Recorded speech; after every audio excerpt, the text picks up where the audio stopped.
Salve, salve, galera! Mais uma semana de política, mais uma semana de botequim, mais uma semana que só tomando uma para aguentar um monte de baboseira que a gente vê por aí, né? Vamos dar uma passada na semana para ver qual que é a pior tragédia que aconteceu nela.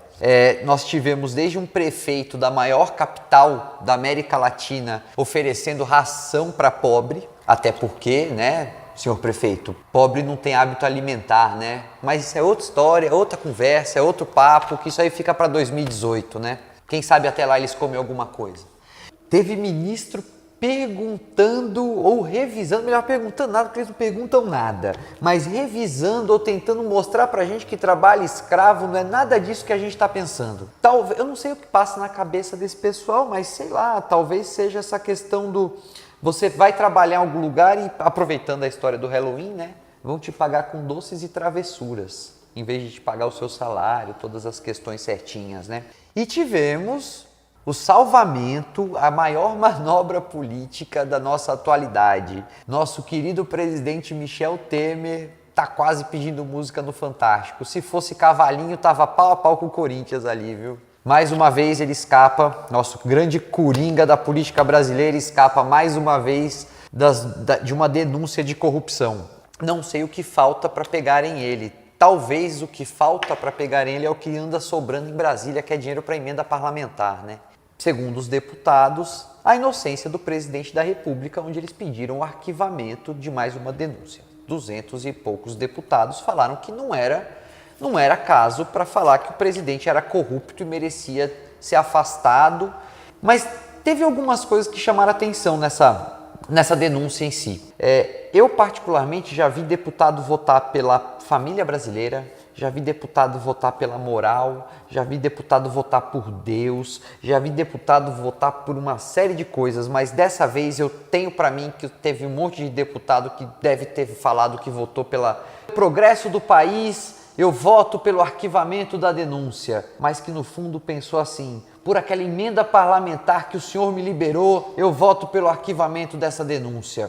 E esse grande espetáculo do circo brasiliense teve mais alguns detalhes que chamaram a atenção, quando a gente começa a prestar atenção, começa a esmiuçar o que foram essas denúncias e o que isso interfere na nossa vida.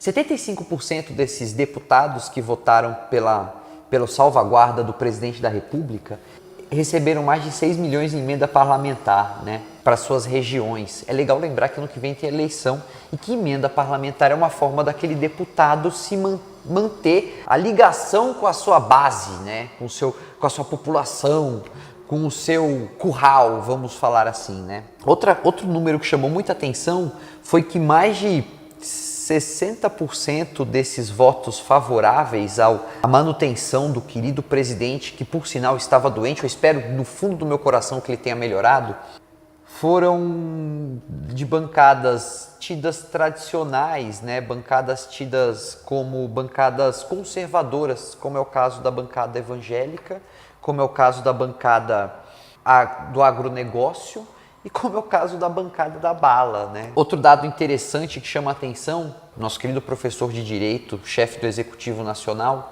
ele também foi salvo por grande parte dos deputados que estão nas regiões Sudeste e Centro-Oeste no nosso país. E aí eu vou lembrar um pouquinho para vocês o comecinho dessa conversa, né?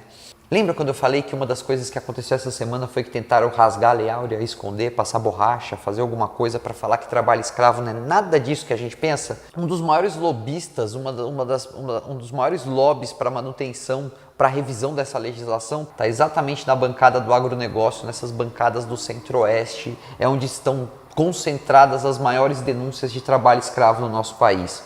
Inclusive, com o sumiço que foi dado numa lista de empresas que executam trabalho escravo, que se não fosse a ONU cobrar, eu acho que até agora essa lista tinha sumido, devia estar na casa de alguém.